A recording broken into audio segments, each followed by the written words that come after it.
दोस्तों, यह कहानी गौतम बुद्ध की पी कहानी अंधकार से प्रकाश की यात्रा बताती है, तो लास्ट तक जाती देखना और हमारे चैनल शिवम मोटिवेशन को सब्सक्राइब करके एक लाइक जरूर कर देना।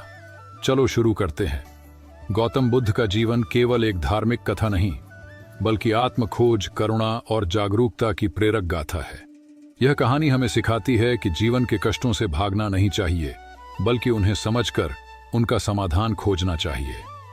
बुद्ध की यात्रा हमें यह दिखाती है कि सच्चा सुख बाहरी चीजों में नहीं, बल्कि आंतरिक शांति में निहित है। प्रथम अध्याय, सिद्धार्थ का जन्म और भविष्यवाणी। लगभग 563 ईसा पूर्व कपिलवस्तु, वर्तमान नेपाल के शाक्य वंश में राजा शुद्धोधन और रानी महामाया के घर एक पुत्र का जन्म हुआ। इस शुभ अवसर पर समस्त नगर में आनंद और उल्लास का वातावरण था।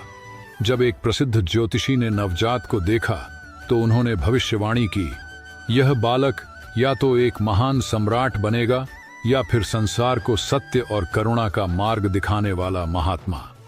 राजा शुद्धोधन को यह सुनकर चिंता हुई। वे नहीं चाहते थे कि उनका पुत्र सन्यासी बने। उन्होंने सिद्धार्थ को भोग विलास और सुख सुविधाओं से भरपूर एक महल में रखा, ताकि वे संसार के कष्टों से अनजान रहें। द्वितीय अध्याय, विलासिता का जीवन और अज्ञानी आनंद।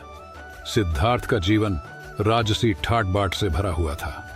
महल में उनके लिए हर प्रकार की सुविधा उपलब्ध थी, स्वादिष्ट भोजन, संगीत, नृत्य और मनोरंजन।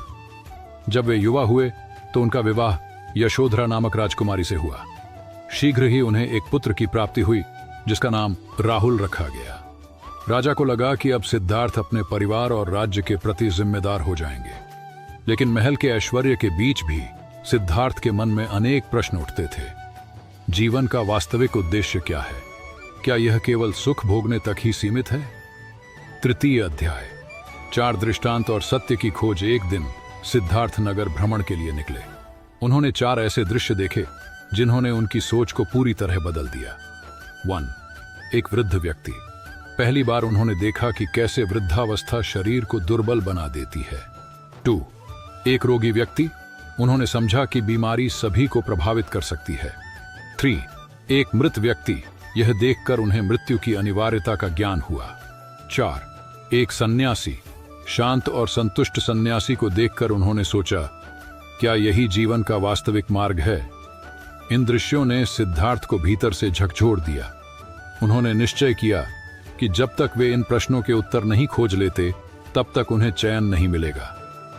चतुर्थ अध्याय, महल का त्याग। एक रात जब पूरा महल सो रहा था, सिद्धार्थ अपनी पत्नी और पुत्र को अंतिम बार देखकर चुपचाप निकल पड़े।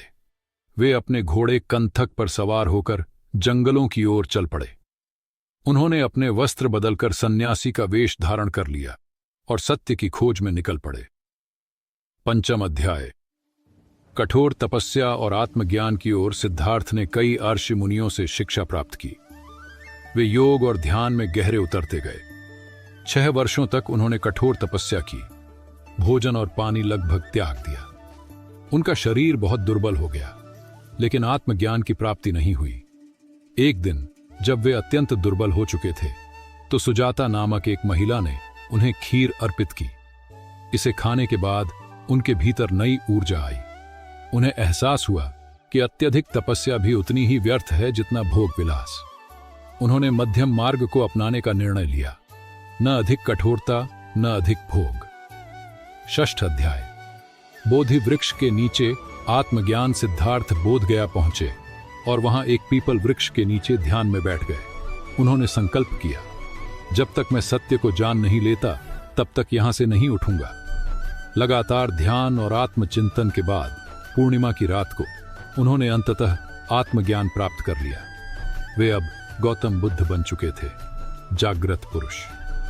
सप्तम अध्याय, पहला उपदेश और धर्म का प्रचार। आत्मज्ञान प्राप्त करने के बाद बुद्ध सबसे पहले सारनाथ गए, जहां उन्होंने अपने 5 पुराने साथियों को पहला उपदेश दिया। इसे धर्मचक्र प्रवर्तन कहा जाता है। उन्होंने 4 आर्य सत्य और 8फोल्ड मार्ग का ज्ञान दिया। 4 आर्य सत्य। 1.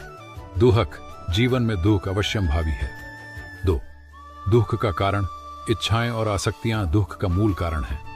तो दुख का निवारण इच्छाओं का त्याग करने से दुख समाप्त हो सकता है। 4 दुख निवारण का मार्ग 8 फोल्ड मार्ग का अनुसरण करके शांति और निर्वाण प्राप्त किया जा सकता है।